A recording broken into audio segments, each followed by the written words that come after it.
De 1907 a 1915, Marechal Cândido Mariano da Silva Rondon rasga a floresta amazônica, trazendo as linhas telegráficas. Essa estrada chamada linhas telegráficas, essa clareira que foi aberta no meio da floresta, Roquete Pinto, em 1916, chama essa região de terras de Rondônia, em homenagem a Rondon.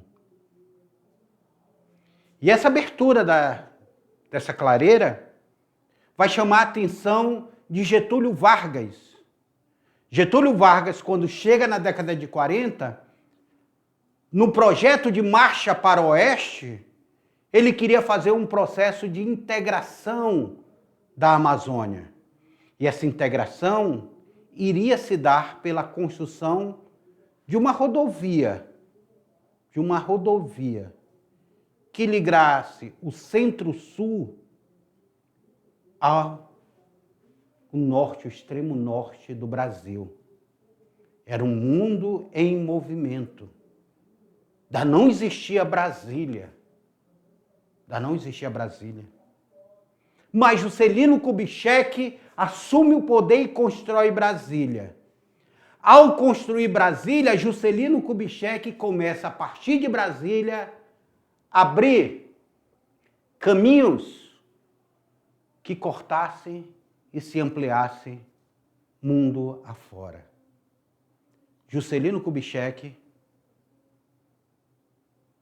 faz Belém-Brasília, liga Belém-Rio Grande do Sul, liga Brasília ao Ceará. Ele faz braços dessa cruz. E ele precisava fazer o outro braço da cruz. Paulo Nunes Leal, governador do território federal do Guaporé, diz para ele: por que não fazer o outro braço da cruz e construir a BR-364? Então, hoje nós vamos ver isso. Na nossa aula de hoje, vamos ver a construção, a abertura da BR-364. Essa rodovia chamada Amazonas-Mato Grosso, ou Brasília-Acre, e a chegada do Quinto Beck. BR-364 que já foi, devido a ela sair de Brasília, chamada de 029. Toda BR que sai de Brasília recebe o número de 0 na frente.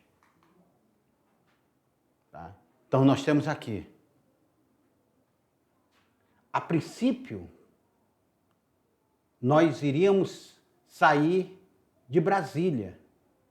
Só que essa BR, ela liga de Cruzeiro do Sul, passa por Porto Velho, toda a Rondônia, chega em Cuiabá e hoje ela vai até São Paulo.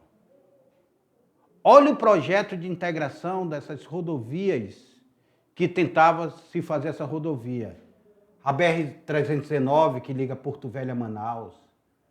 A Transamazônica, que ela vai ligar também esse trecho, vai passar por um trecho, atravessar o Maitá, Transamazônica, e ir para o Nordeste brasileiro.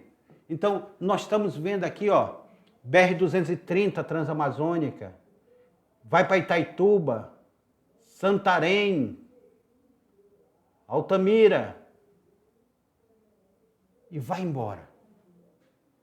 E vai embora até chegar no Maranhão. Até chegando aqui no Maranhão, fazendo essa ligação. Então se tentava ligar a região norte através dessas BRs. Como a construção da BR-029 modificou o território e a economia e a vida dos habitantes de Rondônia.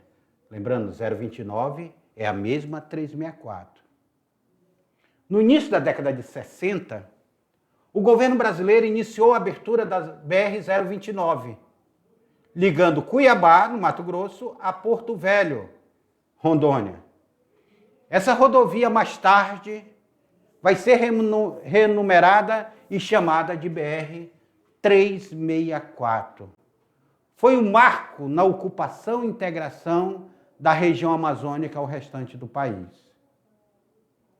A rodovia, que foi imaginada por Roquete Pinto em 1916, quando ele diz aqui que seriam já as estradas de Rondônia, tornou-se realidade no governo de Juscelino Kubitschek, que governava o território federal do Guaporé, era Paulo Nunes Leal. Paulo Nunes Leal, governador, e é ele que desafia Juscelino Kubitschek de fazer essa ligação, de criar essa BR-364. A princípio, como foi falado aqui, ela iria de Cuiabá a Porto Velho. A princípio, ela iria sair daqui até Porto Velho. Seria 364. Mas que nós vamos ver que ela vai muito além. Ela vai ultrapassar e vai até o Acre, até Cruzeiro do Sul. A primeira tentativa foi iniciada ainda no governo aqui de Rondônia, no governo de Aloysio Ferreira, na década de 30 e 40. Ele nem era, na década de 30, ele não era nem governador, ele era apenas diretor da estrada de ferro Madeira-Mamoré, com o nome de rodovia Amazonas, que era Porto Velho, era no Amazonas, até o Mato Grosso. Seria a rodovia Amazonas-Mato Grosso, cujo trajeto deveria seguir o percurso paralelo às linhas telegráficas implantadas por Rondon. Rondon implanta as linhas telegráficas de 1907 a 1915. Então, seria uma estrada paralela ligando o Mato Grosso ao Amazonas, assim mesmo como foram as linhas telegráficas. Só que essa tentativa paralisa em 1945, quando Getúlio Vargas sai do poder. Então, meus queridos, Getúlio Vargas tinha esse sonho. Eu quero fazer essa rodovia. Nós temos a criação, nesse tempo, nós temos a criação do território federal do Guaporé, na década de 40. Aloysio Ferreira, que vai ser o nosso primeiro governador do território federal do Guaporé, ele já planeja fazer isso. Essa ligação por uma estrada. E essa estrada iria seguir o mesmo trajeto das linhas telegráficas. Iria aproveitar até para a comunicação, para facilitar, para aproveitar as clareiras abertas, aos estudos topográficos que já tinha sido feito. Tudo isso seria uma vantagem, a abertura dessa rodovia por onde já existiam as linhas telegráficas.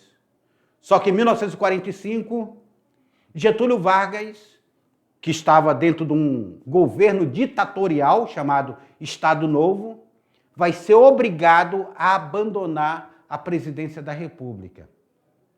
Quem entra no lugar dele é um personagem chamado Eurico Gaspar Dutra, um militar. E Eurico Gaspar Dutra ele não quis saber desse projeto. Não queria projeto para a Amazônia, não interessava para ele essa marcha para o oeste que era sonhada por Getúlio Vargas. E esse projeto vai ser engavetado.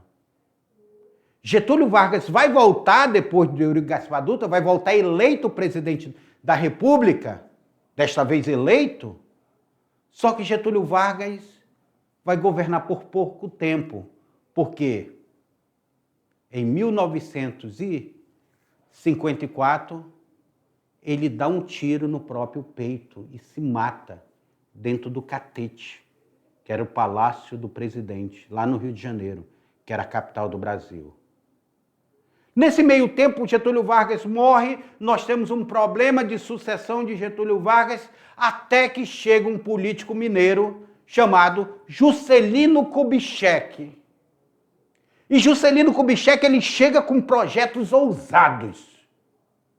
Entre eles, construir Brasília. Em 3 anos ele construiu uma cidade inteira é construído Brasília. Junto com esse projeto de Brasília, ele tinha um projeto de integração nacional, construindo uma BR que iria de Belém, extremo norte, a Brasília, outra que sairia de Brasília até o sul do país e outra que sairia de Brasília até o nordeste brasileiro. Mas ele não fica por aí. Instigado por Paulo Nunes Leal, ele também agora encampa um projeto que seria ligar uma BR de Brasília ao Acre. Nós temos, então, um novo projeto brasileiro. Na tela para vocês. Agora nós temos um projeto que seria essa ligação Brasília ao Acre. Sairia do Distrito Federal e iria até o Acre. Só que este rumo vai mudar. Essa BR muda. Em vez de ela ir para Brasília, ela quando chega em Cuiabá, vai para Jataí e vai para São Paulo. Chega a Limeira, em São Paulo. E ela muda também o seu número. Em vez de BR-029, porque ela não é mais de Brasília, ela vai ganhar um novo número. Vai ganhar um número de BR-364. E essa BR, ela corta 1, 2, 3, 4, 5 estados brasileiros. 5 estados brasileiros é cortado por essa BR-364. Olha a grandiosa que ela é. Aí um pouco da pavimentação da BR-364.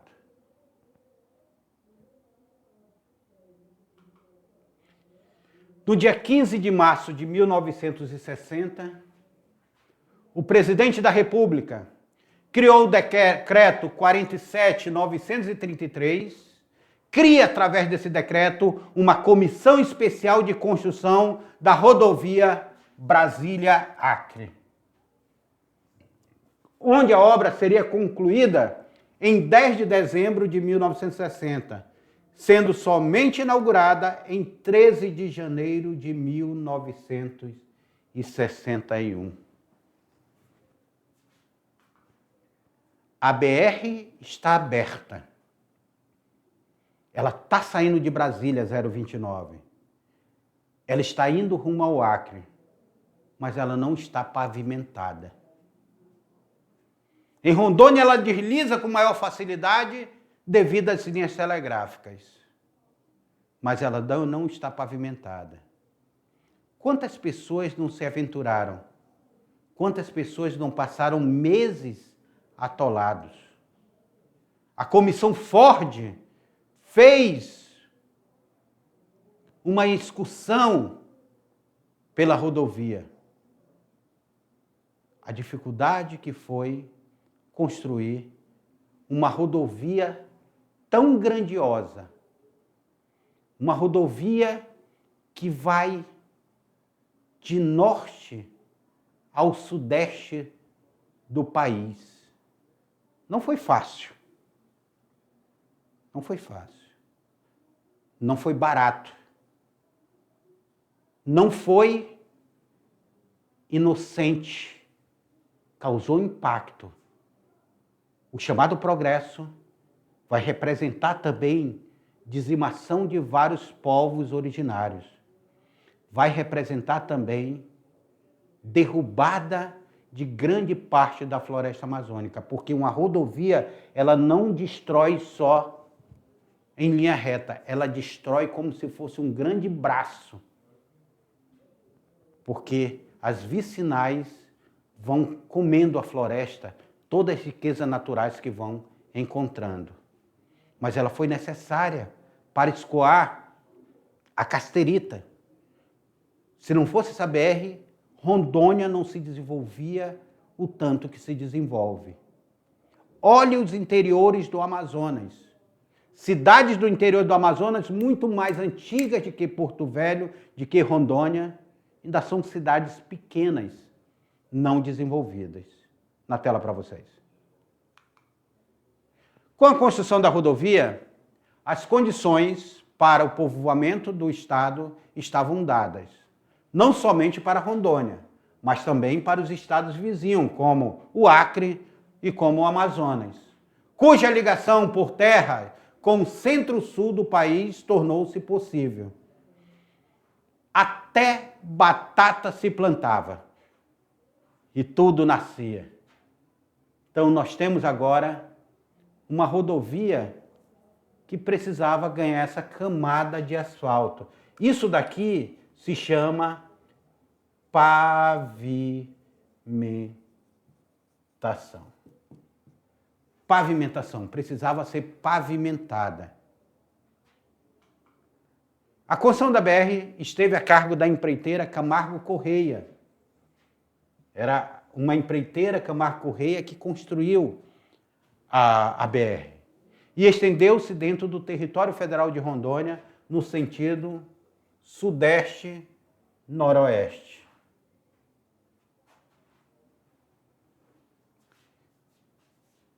Ela sai do sudeste, rumo ao noroeste do Brasil, rumo ao Acre.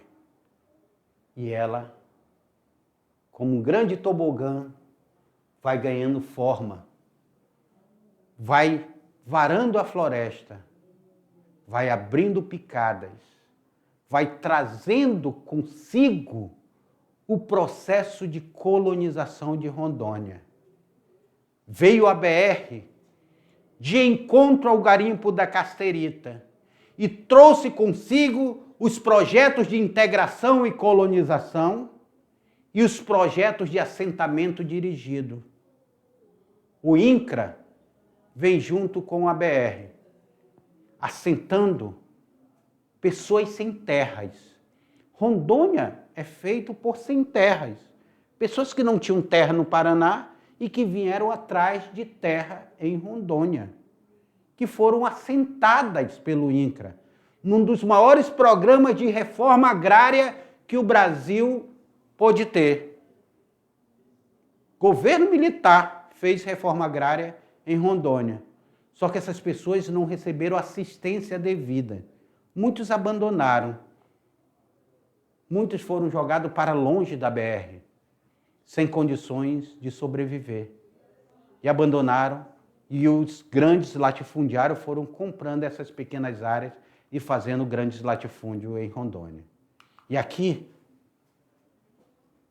é o retrato da chegada de quem vai pavimentar a BR. 5º Batalhão de Engenharia e Construção, mais popularmente conhecido como 5º BEC. Chega aqui em Rondônia, 30 de julho de 1965, é criado o pioneiro 5º BEC, 30 de julho de 1965. Olha aqui, ó, escrito aqui no trator. E ele vem com essa máquina rústica ainda para o período, 5º Batalhão aqui, e ele vem trazer a pavimentação da BR. Vamos entender melhor aí, olha aí na tela para vocês. Vamos entender aí. Olha aí, para quem não... em Ji-Paraná tem um trator do 5º BEC no meio de uma praça. Esses dias eu estava lá, tirando foto daquele trator no meio da praça de Ji-Paraná. A partir de 1966, ficou completada a ligação de Cuiabá a Porto Velho, através dos trabalhos realizados pelo 5º BEC, 5º Batalhão de Engenharia e Construção, incumbido pelo governo federal de concluir a construção da rodovia Brasília-Acre e de mantê-la em condições satisfatórias de tráfego e de, agora isso aqui que é triste, extinguir a lendária Estrada de Ferro Madeira Mamoré. Porque eles achavam que colocando rodovia não precisava de ferrovia. E o 5º BEC vem com esse objetivo, extinguir a Estrada de Ferro.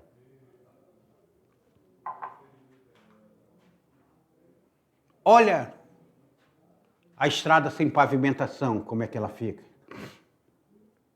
E era assim a BR toda, sem pavimentação. A dificuldade que era andar nessas estradas, nesses atoleiros. A minha esposa, até hoje, ela sente falta do tamanco dela, que ficou numa lama dessa. Ela desceu do ônibus que tinha atolado, quando ela viu não tinha pavimentação. Quando eles pisaram na lama, que ela voltou, o tamanco dela ficou enterrado na lama e ela não conseguiu achar. Até hoje ela chora por esse tamanco, pelo amor de Deus. Mas as pessoas enfrentaram esses atoleiros ao longo da BR. Não foi fácil, mas foi aberto uma estrada. Na tela para vocês. A chegada do Quinto BEC trouxe visíveis transformações para o território e para a cidade de Porto Velho. Dentre essas medidas, destacam-se o despejo dos moradores do bairro da Baixa da União para o recém-criado bairro Liberdade. Foram tiradas pessoas da Baixa da União e colocadas no bairro Liberdade, porque foram derrubados morro ali na Baixa da União, foi soterrado ali grande parte que alagava e as pessoas vieram para o bairro Liberdade. Olha aí, ó.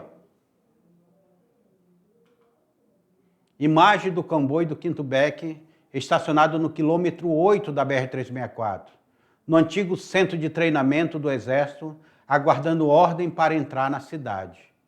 É o Quinto BEC chegando em comboio, por essa estrada recém-aberta, pela 364. Essa notícia, que quiser ler direito, ela está lá no News Rondônia, tem aqui o endereço dela, do fundo do baú. Vocês podem ler essa matéria lá. O presidente Juscelino Kubitschek, após derrubar a última árvore da rodovia Cuiabá-Porto Velho, caminha sobre o seu tronco. Solenidade realizada em 4 de julho de 1960. E essa foto aqui do Juscelino se torna uma foto emblemática. Ele derruba com um trator essa enorme sapupema no meio dessa clareira. A última resistência que se tinha para avançar por essa estrada. Ela foi preservada para um honroso fim. Aí é onde eu mostro para vocês a simbologia que foi. Essa foto aqui é de Manuel Rodrigues Ferreira, escritor que escreveu A Ferrovia do Diabo, um livro. E ele era repórter correspondente da Folha de São Paulo, estava aqui fazendo matéria. E o presidente da República sai do trator e derruba essa árvore de forma emblemática. Na tela aí para vocês. Olha aí. O trator aqui que ele desce e caminha por cima da Samambaia. A floresta está sendo vista como inimiga do progresso, que precisava ser derrubada. No meio do progresso havia uma árvore. Olha ele aqui. Escolheram-na para que caísse de pé, como uma espécie de bastilha em plena floresta amazônica. E baqueasse ao impacto do trator presidencial. Era o presidente que estava em cima do trator. Erigiram-na como marco histórico que assinalava o fim do desmatamento de um trecho mais difícil e inacessível da BR Acre-Brasília. O trabalho de manutenção para garantir o abastecimento da cidade, do território durante a década de 1960 até 1970, foi importante. Notável também foi o trabalho desenvolvido pelo Quinto BEC para a construção do trecho rodoviário que ligasse Porto Velho a Guajará-Mirim. Porque, além dessa BR, nós tivemos a 425 ligando Porto Velho a Guajará-Mirim. Nós temos a 439, a 435, que também são grandes BRs que hoje temos no estado de Rondônia. A pavimentação da BR-364, o asfaltamento dela, foi obra do Quinto BEC quando Andrade Gutierrez, sendo assinados mais de 14 contratos com a empresa. Então nós temos o Quinto BEC, nós temos uma empresa privada, Andrade Gutierrez. Essas empresas se enriqueceram nessa época. As obras foram concluídas em 1984, durante o governo do coronel Jorge Teixeira de Oliveira. Agora já era Estado de Rondônia. Não era mais território federal, já era Estado de Rondônia. O presidente já era o Jorge Teixeira de Oliveira, o governador. O presidente já era João Batista Figueiredo, último governador militar. Então nós temos aqui agora definitivamente a BR sendo pavimentada, sendo asfaltada. Várias etapas. Desde a década de 30, vai findar na década de 80. 50 anos para construir uma BR. 50 anos de luta, de persistência, de projetos, para projeto, derruba a floresta, abre, até ser pavimentada. Foi muito tempo. Na década de 70, nós temos a BR-364, nós temos a BR-319, nós temos a BR-230, que é a Transamazônica, só que a Transamazônica nunca foi pavimentada. E agora, hoje, a nossa briga é que essa BR, que matou muito mais pessoas do que a construção da estrada de ferro Madeira-Mamoré, que ela seja duplicada. Que vidas sejam salvas por ela e não vidas sejam perdidas, como são perdidas todos os dias nessa BR, que se fosse contar o número de mortes, seria assustador. Na tela para vocês. A importância positiva. Facilitou o fluxo migratório para Rondônia, impulsionou a economia e o surgimento de novas cidades, marcou o início da transformação territorial e social da Amazônia Ocidental. Isso são pontos positivos.